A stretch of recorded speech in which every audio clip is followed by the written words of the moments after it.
kamu pernah bikin karya, terus diposting dengan bangga. Lalu komentar pertama yang masuk indah banget. Rasanya kayak disambar petir di siang bolong. Kaget, sakit, campur aduk. Bukan keren, tapi bisa ditingkatkan ya. Bukan coba dikembangkan di bagian ini.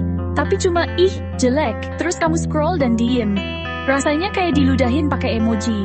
Padahal di balik karya itu ada keringat, ada begadang, ada mimpi yang ingin dibagi. Tapi ya sudahlah, toh ini dunia maya, di mana jempol bisa lebih tajam dari pisau. Bayangkan kamu sudah mengumpulkan seluruh tenaga dan keberanian untuk menunjukkan karyamu ke dunia. Kamu berharap ada apresiasi, ada masukan, atau setidaknya senyuman kecil dari yang melihat. Tapi yang datang malah hantaman telak kritik tanpa solusi. Yang dikritik itu bukan robot. Mereka punya rasa lelah, ragu, dan kadang cuma butuh diyakini. Bukan dijatuhkan dengan kata-kata pedas yang bikin semangat langsung ciut. Setelah satu kritik tanpa solusi, muncul pikiran, apa aku memang nggak cocok ya di sini? Rasa percaya diri yang tadinya setinggi Monas langsung ambles kayak jalanan rusak. Padahal setiap orang punya jalannya masing-masing dalam berkarya. Ada yang langsung jago, ada yang butuh proses. Tapi kalau baru mulai udah dihantam kritik tanpa solusi, ya gimana mau maju? Mengkritik karya anak bangsa tanpa solusi, itu ibarat memetik mangga muda, lalu dibuang begitu saja karena asam.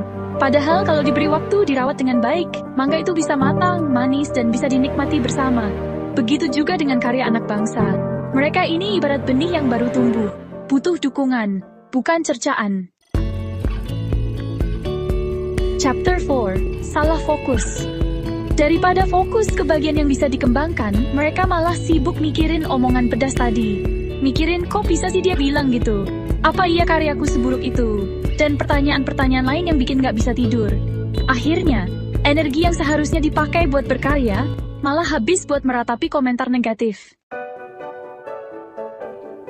Chapter 5, Budaya Menjatuhkan. Sadar atau tidak, ketika kita mengkritik tanpa solusi, kita sedang mengajarkan budaya menjatuhkan.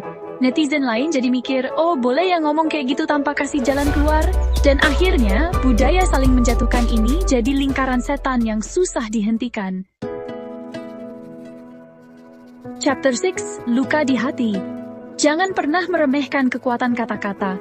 Kata-kata sederhana kayak nggak jelas, jelek banget, atau nggak berfaedah, bisa jadi suara yang terngiang seminggu penuh di kepala orang yang dikritik. Apalagi kalau komentar itu datang dari orang yang kita kenal atau kagumi. Rasanya kayak ditonjok teman sendiri. Sakit, tapi nggak berdarah. Chapter 7, Mimpi yang Padam. Ada kalanya kritik pertama adalah kritik terakhir. Karena yang dikritik nggak pernah upload lagi setelah itu. Bukan karena mereka nggak punya karya lagi, tapi karena mereka takut dijatuhkan, takut direndahkan, takut mimpinya diremehkan. Dan akhirnya mereka memilih diam. Padahal dunia ini butuh suara mereka. Chapter 8, Virus Minder. Efek dari kritik tanpa solusi itu kayak virus. Nular ke orang-orang di sekitarnya. Temannya yang lain lihat, jadi takut juga posting karya mereka. Mereka mikir kalau si A yang jago aja dikritik gitu, apalagi aku. Dan akhirnya virus minder ini menyebar, membuat orang-orang ragu untuk menunjukkan potensinya. Chapter 9, Takut Gagal. Padahal gagal itu bagian dari proses. Thomas Alva Edison aja gagal ribuan kali sebelum berhasil menemukan lampu pijar. Tapi komentar-komentar tanpa solusi bikin takut nyoba lagi. Bikin orang mikir, mending gak usah deh. Daripada gagal terus dikritik lagi. Padahal kegagalan itu guru terbaik. Orang nggak lihat perjuangan begadang, riset, belajar. Mereka cuma lihat hasil yang kurang sempurna. Mereka nggak tahu berapa banyak air mata yang jatuh, berapa banyak keringat yang mengucur, berapa banyak waktu yang dikorbankan. Yang mereka tahu cuma satu, ini jelek. Dan semua usaha yang sudah dilakukan seakan terhapus begitu saja. Satu komentar negatif bisa jadi pemicu. Yang lain ikutan kadang cuma buat lucu-lucuan. Tanpa sadar, mereka sudah melakukan bullying, cyberbullying. Yang korbannya bukan cuma fisik, tapi juga mental. Dan luka mental itu jauh lebih sulit disembuhkan. Kritik. Ya harusnya siap bantu arahkan juga. Bukan tinggalin luka lalu pergi. Memberi kritik itu mudah. Yang sulit itu memberi solusi, memberi arahan, menunjukkan jalan keluar. Karena kritik tanpa solusi sama saja dengan menghancurkan tanpa membangun. Karya yang seharusnya bikin bangga, malah jadi bahan ejekan. Komunitas yang seharusnya jadi tempat bertumbuh, malah jadi arena gladiator. Yang menang dipuja, yang kalah dicaci. Padahal komunitas yang sehat adalah komunitas yang saling mendukung, bukan saling menjatuhkan.